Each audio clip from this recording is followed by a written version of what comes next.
السلام علیکم ورحمۃ اللہ وبرکاتہ وبه نستعین اما بعد اعوذ باللہ من الشیطان الرجیم بسم اللہ الرحمن الرحیم اقرأ باسم ربک الذی خلق خلق الانسان من علق اقرأ وربک الاکرم الذی علم بالقلم علم الانسان ما لم يعلم وقال النبی صلی اللہ علیہ وسلم طلب العلم فریضۃ علی کل مسلم و مسلمۃ۔ حضرات گرامی، ابھی میں نے آپ کے سامنے قرآن پاک کی چند آیتیں اور نبی پاک صلی اللہ علیہ وسلم کی حدیث کا ایک حصہ تلاوت کیا ہے۔ دعا کیجئے اللہ تعالیٰ دونوں کی روشنی میں مجھے صحیح اور سچی باتیں کہنے اور ہم سب کو اس پر عمل کرنے کی توفیق عطا فرمائے۔ حضرات گرامی، شاعر نے کیا ہی نقشہ کھینچا ہے کہ میری طلب بھی انہی کے کرم کا صدقہ ہے، میری طلب بھی انہی کے کرم کا صدقہ ہے، یہ قدم اٹھتے نہیں اٹھائے جاتے ہیں۔ سعادت سیاست عبادت ہے علم، حکومت ہے دولت ہے طاقت ہے علم، اے علم تجھ سے بڑھ کر کوئی نہیں خزانہ، جاری ہے تیرے دم سے دنیا کا کارخانہ۔ حضرات گرامی، اللہ پاک قرآن پاک میں فرماتے ہیں اقرأ باسم ربک الذی خلق، پڑھیے آپ اپنے رب کے نام سے جس نے تمام انسانوں کو پیدا کیا۔ خلق الانسان من علق، جس نے انسان کو خون کے لوتھڑے سے پیدا کیا۔ اقرأ وربک الاکرم، آپ قرآن پڑھا کیجئے، آپ کا رب بڑا کریم ہے۔ حضرات گرامی، حضرت انس بن مالک رضی اللہ تعالیٰ عنہ روایت بیان فرماتے ہیں کہ رسول اللہ صلی اللہ علیہ وسلم نے فرمایا کہ ہر مسلمان مرد عورت پر علم کا طلب کرنا فرض ہے۔ حضرت حسن بصری رحمۃ اللہ علیہ سے مرسل روایت بیان کرتے ہیں، فرماتے ہیں کہ جس شخص کو موت آئے اس حال میں کہ وہ علم حاصل کر رہا ہو، اس غرض سے، اس نیت سے، اس مقصد سے کہ وہ اسلام کو تازہ زندگی بخشے گا، تو ان کے اور انبیاء کے درمیان صرف ایک درجے کا فرق ہوگا۔ اسی طریقے سے واصل بن اسقع روایت بیان فرماتے ہیں کہ رسول اللہ صلی اللہ علیہ وسلم نے فرمایا کہ جو شخص علم حاصل کرنے کے لیے نکلا اور اس نے اس کو حاصل کر لیا تو ان کے لیے 2 اجر ہیں، اور اگر علم حاصل کرنے کے لیے نکلا اور وہ بہت کوشش کیا، جد و کاوش کی، لیکن پھر بھی وہ حاصل نہ کر سکا تو اس کے لیے 1 اجر ہے ہی۔ حضرات گرامی، کہا جاتا ہے کہ جس آدمی کے اندر علم نہیں وہ آدمی نہیں بلکہ جانور ہے، جس گھر میں پڑھا لکھا نہیں علم والا نہیں وہ گھر نہیں بلکہ جانوروں کا ڈربہ ہے، جس گاؤں میں پڑھا لکھا نہیں علم والا نہیں وہ گاؤں نہیں بلکہ شیطانوں کا اڈا ہے، جس ملک میں پڑھا لکھا نہیں علم والا نہیں وہ ملک نہیں بلکہ حیوانات کا جنگل ہے، کیونکہ علم ایک ایسی چیز ہے جو حیوانوں اور انسانوں کے درمیان ممتاز پیدا کرتی ہے۔ حضرات گرامی، علم وہ روشنی ہے جس سے جہالت کے اندھیرے چھٹ جاتے ہیں۔ علم ایسا سدا بہار پھول ہے جس پر کبھی پتجھڑ کا موسم نہیں آتا۔ علم ایسا رہبر اور مخلص دوست ہے جو کبھی بے وفائی نہیں کرتا۔ یہی وجہ ہے کہ اسلام نے سب سے زیادہ علم پر زور دیا ہے۔ حضرات گرامی، حضرت علی سے کسی نے پوچھا کہ آپ بتائیے کہ علم بہتر ہے کہ مال بہتر ہے؟ حضرت علی رضی اللہ تعالیٰ عنہ فرماتے ہیں کہ علم بہتر ہے۔ اس شخص نے کہا وہ کیسے؟ کہنے لگا علم یہ انبیاء کا میراث ہے، جبکہ مال فرعون اور قارون کا خزانہ ہے۔ پھر آپ سے سوال کیا گیا علم بہتر ہے کہ مال بہتر ہے؟ آپ نے فرمایا علم بہتر ہے۔ کہنے لگا وہ کیسے؟ کہنے لگا علم خرچ کرنے سے بڑھتا ہے جبکہ مال کو خرچ کرنے سے گھٹتا ہے۔ پھر فرمایا علم بہتر ہے کہ مال بہتر ہے؟ کہنے لگا علم بہتر ہے۔ کہنے لگے وہ کیسے؟ فرمایا گیا کہ علم تمہاری حفاظت کرے گی اور تم مال کی حفاظت کرو گے۔ तुम माल को कमाओ भी और इसकी हिफाजत भी करो, लेकिन इल्म एक ऐसी चीज़ है जो तुम्हारी हिफाजत करेगी। फिर फरमाया गया इल्म बेहतर है कि माल बेहतर है। हज़रत अली रज़ी अल्लाह तआला अन्हु फरमाते हैं कि इल्म बेहतर है। फरमाया वो कैसे? कहने लगे इल्म बेहतर है कि माल बेहतर है? फरमाया इल्म बेहतर है। कहने लगे वो कैसे? कहने लगे इल्म वाले के दोस्त ज़्यादा होते हैं जबकि माल वालों के दुश्मन ज़्यादा होते हैं। इसीलिए कहा गया इल्म एक ऐसी चीज़ है, एक ऐसा कीमिया है जिसका कोई तोड़ नहीं। शैतान से लड़ने के लिए इल्म सबसे बड़ा हथियार है। अगर आप शैतान से मुकाबला करेंगे, अगर आपके पास इल्म नहीं है तो आप शैतान से मुकाबला नहीं कर सकते। किसी न किसी दिन आपको वो गुमराह कर देगा। इसीलिए हम सबको चाहिए कि इल्म को हासिल करें। सुफियान सूरी रहमतुल्लाह अलैह फरमाते हैं कि जो शख्स इस नियत से इल्म हासिल कर रहा हो कि इस्लाम को ताज़ा ज़िंदगी बख्शेगा, तो ज़मीन पर उससे बेहतर कोई शख्स हो नहीं सकता। हज़रात गिरामी, इल्म को हासिल करने के लिए ना जाने कैसी कैसी मशक्क़तें उठाई हैं। इमाम बुखारी के बारे में आप पढ़ेंगे, इसी तरह से आप इमाम हातिम राजी रहमतुल्लाह अलैह के बारे में वाक़यात आप पढ़ेंगे, इब्न बगदादी शबाबा रहमतुल्लाह अलैह के बारे में पढ़ेंगे, तो आपको यकीनन ये पता हो जाएगा कि इल्म की कितनी कदर है, कितनी अहमियत है। लिहाजा हम सबको चाहिए कि इल्म को हासिल करें। इल्म की फजीलत का अंदाज़ा इस बात से भी लगाया जा सकता है कि लगभग 600 साल के बाद अल्लाह ने जब गारे हिरा की खलबतों में अपने पैगम्बर सल्लल्लाहु अलैहि वसल्लम को पुकारा, तो वो सबसे पहली आयत जो थी वो कौन सी आयत थी? इक़रा बिस्मि रब्बिकल्लज़ी खलक़, कि पढ़िए आप अपने रब के नाम से। देखिए, इस आयत करीमा के अंदर सबसे पहले पढ़ने पढ़ाने का हुक्म दिया गया। अगर अल्लाह चाहते तो अरब के हालात के पेश नज़र पहला ऐलान तौहीद का भी हो सकता था।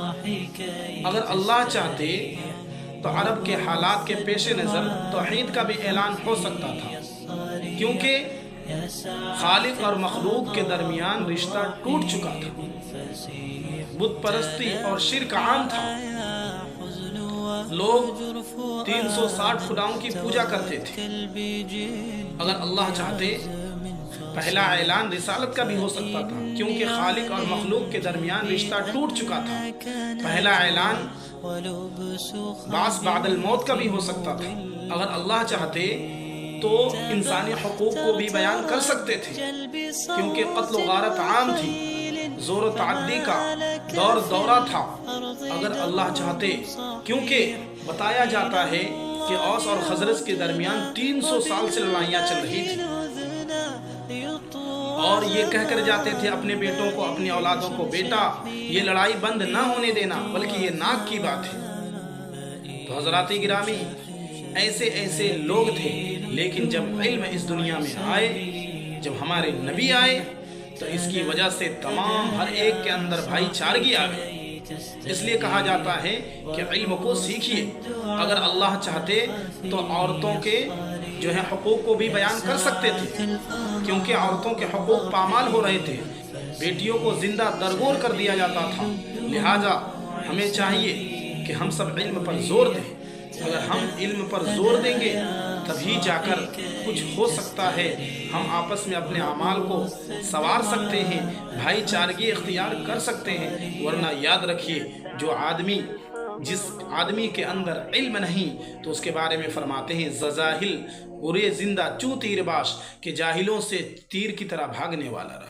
हज़रात गिरामी, अल्लाह ताला का खौफ उसी दिल में होता है जो दिल इल्म से मुनव्वर हो, बल्कि हकीकी मोहब्बत करने वाले इल्म वाले ही हैं। एक मरतबा मुफ्ती शफी साहब दर्स दे रहे थे। हज़रत ने तलबा से पूछा कि बताओ इल्म के माना क्या है। अब बहुत सारे तलबा कहने लगे कि इल्म के माने जानने के हैं। फिर कहने लगे बताओ इल्म के माना क्या है। कोई कहने लगे पहचानने के हैं। लेकिन मुफ्ती शफी साहब फरमाते हैं इल्म के असल हकीकी तारीफ़ और हकीकी माना ये है कि इल्म वो है जो अल्लाह तक पहुँचा दे। जो इल्म अल्लाह तक ना पहुँचा सके वो इल्म नहीं हो सकता, बल्कि मालूमात है। तो पता चला मालूमात और इल्म में फ़र्क है।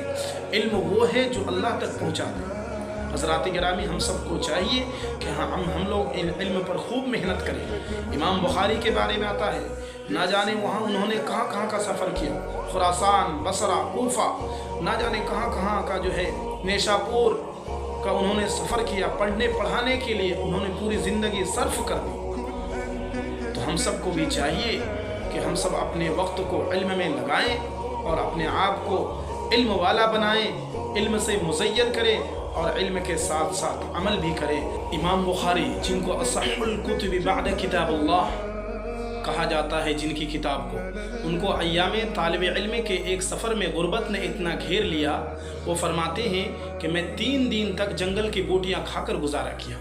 इमाम अबू हातिम राज़ी रहमतुल्लाह अलैह फरमाते हैं कि अय्यामे तालिब इल्म में गुर्बत ने मुझे इतना घेर लिया कि 14 साल बसरे में मैंने इल्म को हासिल किया, तो मैंने गुर्बत के घेरने की वजह से कपड़े तक बेच डाले। जब वो पैसे ख़त्म हो गए तो मैं 2 दिन तक भूखा रहा। हमने एक दोस्त से सवाल किया तो उसके पास 1 दिरहम थे, तो उन्होंने आधा दिरहम हमें दिया। उस दिरहम को खाकर हमने इल्म को हासिल किया, अपनी ज़िंदगी को गुजारा। खुद हज़रत शबाबा बगदादी रहमतुल्लाह अलैह फरमाते हैं कि जब मैं इल्म को हासिल करने के लिए निकला तो मेरी माँ ने 100 रोटियाँ बनाकर दी थी। और ये होनहार तालिब इल्म कैसा सालन तजवीज़ करता है, देखिए कि आज भी वो सालन तरोताज़ा है। वो क्या है, दजले का पानी। दजले के पानी कटोरे में ले लेते हैं और भिगो कर रोटी को खा लेते हैं और इल्म को हासिल करते हैं। तो पता चला कि इल्म की कितनी अहमियत है। अगर आप इल्म को हासिल करेंगे, अबुल अब्बास राज़ी रहमतुल्लाह अलैह फरमाते हैं कि वो नाबीना थे, लेकिन वो अपने आप को मुखातब करके कहते हैं कि तू आँख से नाबीना है, पैर से तो लंगड़ा नहीं, मुंह से तो गूंगा नहीं, तू क्यों किसी से पीछे रहेगा, तू भी चल और तू भी इल्म हासिल कर। कहते हैं कि वो भी कई हज़ार मीलों का सफ़र किया और उन्होंने इल्म को हासिल किया। इमाम इब्न जूज़ी रहमतुल्लाह अलैह फरमाते हैं कि वो 3 साल की उम्र में यतीम हो गए थे, लेकिन फिर भी उन्होंने इतने इल्म हासिल किए कि जब वो इंतकाल हो गए, हज़रत अब्बास रज़ियल्लाहु ताला अन्हु की रिवायत है, फरमाते हैं कि थोड़ी देर इल्म का हासिल करना रात भर इबादत करने से बेहतर है। मिशकात शरीफ की रिवायत है। और फिर फरमाते हैं कि किसी को एक मसला बता देना 1000 नफल पढ़ने से बेहतर है। बताइए 1000 नफल अगर कोई आदमी पढ़ेगा तो कितना देर लगेगा, और सिर्फ एक मसला इन्होंने बतला दिया तो उससे भी बेहतर बतलाते हैं। तो इसलिए दोस्तों, इल्म वाले की बहुत ज़्यादा कदर होती है। आप मिसाल ले लीजिए कि कोई आदमी नमाज़ पढ़ने के लिए जाता है मस्जिद में और वो तक़वा वाला है, और एक शख्स है वो जो गैर तक़वा वाला है लेकिन नमाज तो पढ़ता है, गुनाहों से नहीं बचता, तो उन दोनों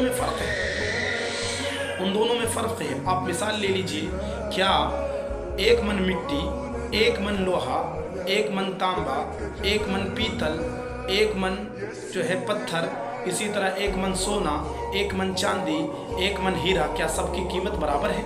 नहीं, बराबर नहीं हो सकते। 1 मन तांबे का कीमत अलग है, 1 मन पत्थर की कीमत अलग है, 1 मन सोने का कीमत अलग है, 1 मन हीरे की कीमत अलग है। ठीक इसी तरह जो तक़वा वाला होता है, इल्म वाले होते हैं, वो सोने और हीरे के बराबर सवाब को लेकर आते हैं। इसलिए इल्म वाले बनिए, अल्लाह ताला तमाम चीज़ों में आपको आगे कर देंगे। इसी पर मैं अपने बयान को ख़त्म करता हूँ कि मिटा दे अपने हस्ती को गर कुछ मर्तबा चाहिए, मिटा दे अपने हस्ती को गर कुछ मर्तबा चाहिए, दाना खाक में मिलकर गुले गुलजार होता है।